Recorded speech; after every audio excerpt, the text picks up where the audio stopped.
నమస్తే. ఇన్నాళ్ళు నన్ను సపోర్ట్ చేస్తూ, ఎంకరేజ్ చేస్తూ మీ ప్రేమని నాకు అందిస్తున్న ప్రతి ఒక్కరికి కృతజ్ఞతలు. అలాగే ఈ వీడియో కూడా ఖచ్చితంగా మీకు ఉపయోగపడుతుంది. లైక్, షేర్ అండ్ సబ్స్క్రైబ్ చేసి మీ సపోర్ట్‌ని నాకు అందించండి. అలాగే ఈ వీడియో పట్ల మీకున్న అభిప్రాయాన్ని కామెంట్ సెక్షన్‌లో కామెంట్ చేసి తెలియజేయండి. ఇప్పుడు వీడియోని చూద్దాం. జ్యోతిష్య శాస్త్రం ఒక అద్భుతం. వేదాంగమైన జ్యోతిష్య శాస్త్రం అనేటువంటిది మానవ జీవన గమనానికి ఒక వరం. జ్యోతిష్య శాస్త్రం నీ జీవితంలో వెలుగునింపే ఒక భాష.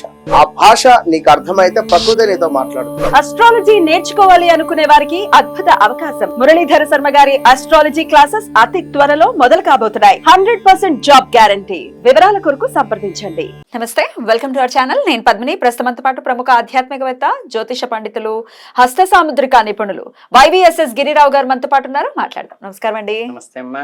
శ్రావణ మాసంలో శ్రావణ శుక్లపక్ష త్రయోదశి శనివారం నాడు వస్తోంది. త్రయోదశి శనివారం వచ్చిందని అంటే అందరికీ తెలిసిందే, శని త్రయోదశి. అయితే అది 17వ తారీఖు వస్తోంది. సో ఎలా అండి, ఎలా చూడొచ్చు? ఎంత 1+7 ఇస్తే మళ్ళీ 8 వస్తుంది. 8 మంత్ కూడా 8 అవుతుంది. తర్వాత సంవత్సరం కూడా మీరు గమనించారు లేదు, 20-24 అంటే మొత్తం కూడితే 8 వస్తుంది. సాటర్న్ రిలేటెడ్ ఉన్నాయి. 8 సో డెఫినెట్ గా అది త్రయోదశి శనివారం రావటం నిజంగా చాలా కాంబినేషన్స్ చాలా బ్యూటిఫుల్ గా వస్తున్నాయి. కాబట్టి శని త్రయోదశి, మరి ఈ శని త్రయోదశిని శ్రావణ మాసంలో వచ్చే ఈ శని త్రయోదశిని ఎట్లాంటి సమస్యల నుంచి అధిగమించడం కోసం వినియోగించుకోవాల్సి ఉంటుందండి? సమస్యలు అంటే ఇప్పుడు శని యాక్చువల్గా ఏంటంటే ఆయన మంచి వైరాగ్యకారకుడమ్మా. అంటే శని అంటే ఒక రకమైన బ్యాడ్ ఇది వచ్చింది తప్పితే వైరాగ్యాన్ని బాగా ఇచ్చేటువంటి యోగకారకుడు ఆయన. వైరాగ్యం కావాలనుకున్నవాడు. కానీ లౌకికంలో ఏంటంటే శని ఎక్కడంటే శని మందుడు. మంగళవారం మారు కోరుతుంది ఎలా చెప్తామో అంతవరకే తీసుకోవాలి దాన్ని. ఈ మందుడు ఏంటంటే ఈ శని యొక్క దోషం ఎలా ఫలితం ఇస్తుందంటే మీకు ఆశ్చర్యకరంగా, మందుడు మీన్స్ అంటే పోస్ట్ పోన్మెంట్. అంటే ఏంటంటే మనం ఏ ప్రాజెక్ట్ మొదలెట్టినా, ఏ ఉద్యోగానికి అప్లై చేద్దాం అనుకున్నా, ఏ ఇంటి పని మొదలెడదాం అనుకున్నా, పెళ్లి పని మొదలెడదాం అనుకున్నా, హాస్పిటల్కి వెళ్ళి చెకప్ చేయించుకుందాం అనుకున్నా, ఆఖరికి గట్టిగా ఎందుకండి ఇంట్లో ఏదో అక్కడ బూజును దులుపుదాం అనుకుంటాం, బద్ధకం వచ్చేస్తుంది. ఆఖరి పెన్సిల్ చెక్కుందాం అనుకుంటాం, బద్ధకం కూడా. రీఛార్జ్ చేసుకోవడం కోసం అయిపోయేదాకా మనకి చేద్దాంలే. లోపల ఏంటంటే ఈ మందుడు అంతే, అంతకుమించి శని యొక్క దోషం మీన్స్ ఏంటంటే ప్రతిదాన్ని పోస్ట్ పోన్మెంట్ చేసేస్తూ ఏంటంటే అది ఆ టయానికి అందకుండా చేయనీయకుండా చేస్తాడు. దానివల్ల ఏంటంటే కొన్ని ఇంపార్టెంట్ విషయాలు ఉన్నప్పుడు కానీ, లేకపోతే ఏంటంటే వ్యాలిడ్ ఉన్నప్పుడు ఏంటంటే దానికి ఆ పెద్ద దెబ్బ తగులుతుంది. శని యొక్క కారకత్వంలో ఉన్న లక్షణం మందుడు అంతే. కనుక దీనికి మామూలుగా ఏంటంటే శనికి కారకత్వం నూనె కానీ, ఈ పత్తి కానీ. ఇంకో విషయం ఏంటంటే శని యోగకారకుడు అయితే ఈ చెప్పుల వ్యాపారాలు కానీ, పత్తి వ్యాపారాలు కానీ, నూనె వ్యాపారం, నూనె మందులు కానీ పెడితే అందరికి హిట్ కావాలి, అందరినీ పడేస్తాయి.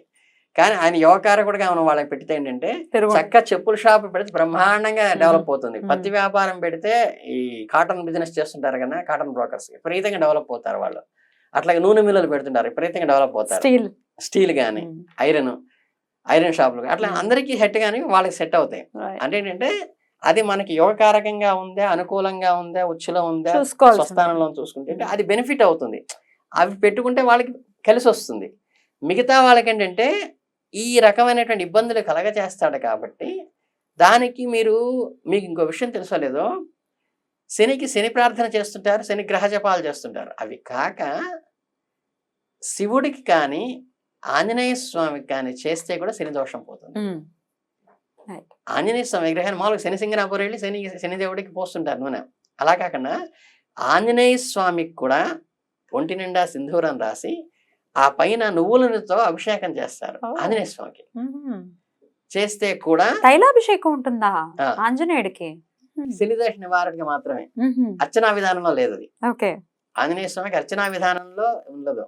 శనిదోష నివారణ మనకి ఆవు కనుక మనం ఈ చిమిరున్న కనుక ఏదైనా చేసి పెడితే, ఇది కూడా నేను చాలా వీడియోలో చెప్పినా సరే మళ్ళీ చెప్తున్నాను.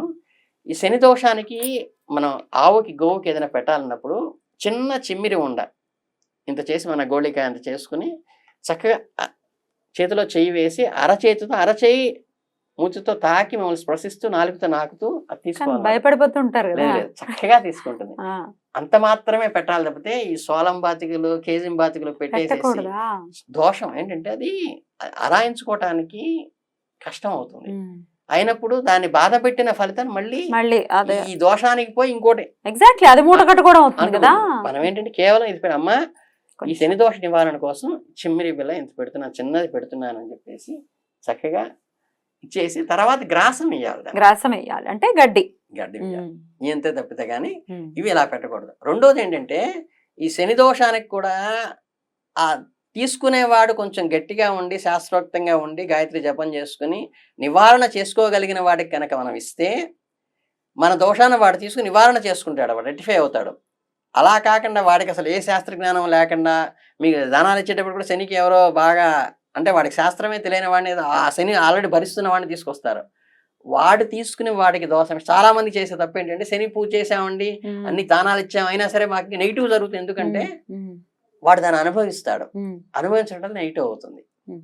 అందుకని ఏంటంటే మీకు అటువంటి బ్రాహ్మణుడు దొరకనప్పుడు ఏంటంటే మంచి బ్రాహ్మణుడు దొరకకుండా అది అనుభవించి దాన్ని చిరుమిడి చేసుకోలేనటువంటి వాడికి ఇస్తే దోషం వస్తుంది మళ్ళీ.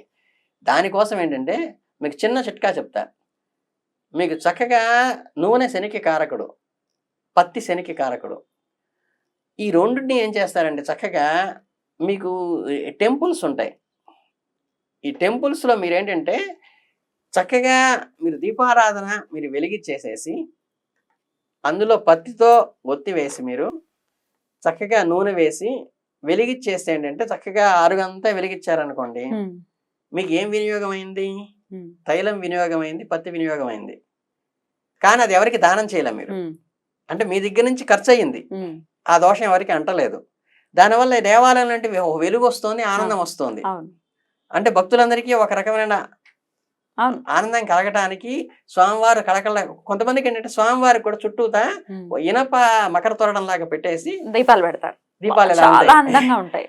అలాంటివి గనక మనం చేస్తే ఏంటంటే మనం స్వయంగా గనక అలాంటివి చేస్తే కనుకంటే అవి ఇమీడియట్ గా రిలీఫ్ వస్తాయి.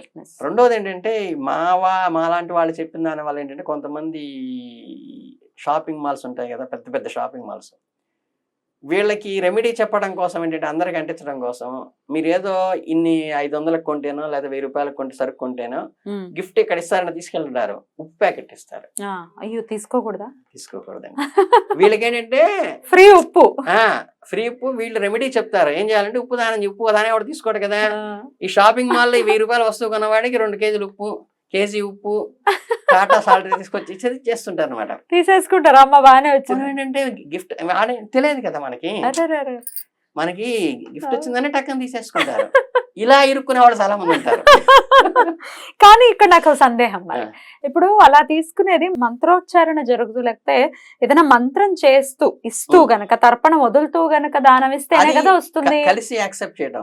ఉప్పుకి తెలియక కూడా ఇప్పుడు మీరు గుళ్ళో చెప్పులు వదిలేశారనుకోండి, అబ్బా పద్మిని గారి చెప్పులు చాలా బాగున్నాయి అని టక్కన వేసుకెళ్ళింది అనుకోండి అమ్మాయినా, సంతోషం వాళ్ళకి వెళ్ళిపోతుంది. అంతేనా? అంతే. దానికి మళ్ళీ మంత్రంతో మనం తర్పణం ఇవ్వాల్సిన అవసరం లేదు, అంటుకోవడానికి అక్కర్లా, వదిలించుకోవడానికి ఇవాళ అంటే ఇవన్నీ కావాలి. అలాగేంటంటే మీకు ఒక్కసారి అలా పక్క వాళ్ళ చెప్పులు తీసుకెళ్ళటం గానీ, ఇనప వస్తువులు ఉంటాయి పక్క వాళ్ళ చెప్పులు వేసుకుంటూ ఉంటారు, అది కూడా వేసుకోకూడదు. పక్క వాళ్ళ చెప్పులు మనం వేసుకోరాదు. ఎటువంటి పరిస్థితుల్లో వేసుకో. ఇక్కడే కదా, జస్ట్ అక్కడే కదా, లేకపోతే చెప్పులు పోయాయి, అసలు ఇట్లాంటివి ఏవి వద్దు. అవసరమైతే ఉత్త కాళ్ళతో నడవండి. అలాగే పత్తి కూడా కొనుక్కోండి తప్పితే ఏంటంటే మా ఇంట్లో పత్తి చెట్టు ఉందండి అని చక్కగా పత్తి ఉత్తులు చేసుకుంటారు కదా, అందరికి ఇచ్చారనుకోండి, అది కూడా శని దోషం. శని దోషం ఖచ్చితంగా మనకు అంటుకుంటుంది. సో జాగ్రత్త. అంటే మోడరేట్ చేసేసి ఏంటంటే ఆఖరికి కొంతమంది ఏం చేస్తున్నారంటే ఈ బెల్లం పాకం ఉంటాయి కదా బిళ్ళలు, దాని మీద మామూలుగా వేరుశనగ పప్పుతో పాటు ఈ నువ్వులు బిళ్ళలు ఏంటంటే ఆఫీసులో పెట్టుకుని చక్కగా సరదాగా ఏంటంటే అందరికి తలా పట్టించేయటం, తినడం, ఇవన్నీ ఏంటంటే అది చాలా క్లీన్ గా అబ్జర్వ్ చేసుకోవాల్సిన విషయాలు ఇవన్నీ ఏంటంటే. అందుకని ఏంటంటే మీరు ఏం చేయగలిగినా సరే ఇది చేయడం. రెండోది ఏంటంటే నేను ఇందాక చెప్పాను ఒకటి, దీపారాధన చేయటం, నూనె ఉపయోగపడడం. అట్లాగే ఈ టెంపుల్స్లో మీరు ఎక్కడికి వెళ్ళినా సరే చక్కగా ఒక 1/2 లీటర్ నీళ్ళు తీసుకెళ్ళడం, శుభ్రంగా ఎన్ని ఉంటే అన్ని చోట్ల పెట్టడం, లేకపోతే మనమే ఒక కుంది తీసుకెళ్ళి వెలిగించేసేసుకోవచ్చు.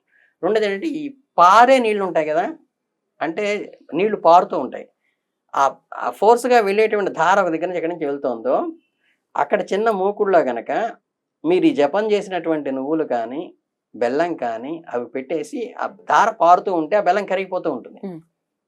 అలా కూడా దోష నివారణ అవుతుంది. అలా కూడా చేయొచ్చు. బెల్లము దానికి కారకత్వం కాబట్టి ఆ మూకుల్లో మంది మాత్రం నివారణ అయ్యేట్టుగా చేసుకుని చాలా అద్భుతమైన ఫలితాలు వస్తుందమ్మా. ఇది చిన్న రెమెడీ అయినప్పటికీ చాలా పర్ఫెక్ట్ గా పనిచేస్తుంది. బ్యూటిఫుల్ అండి, చాలా అద్భుతంగా వివరించారు. కృతజ్ఞతలు అండి. నమస్కారం. సంతోషం.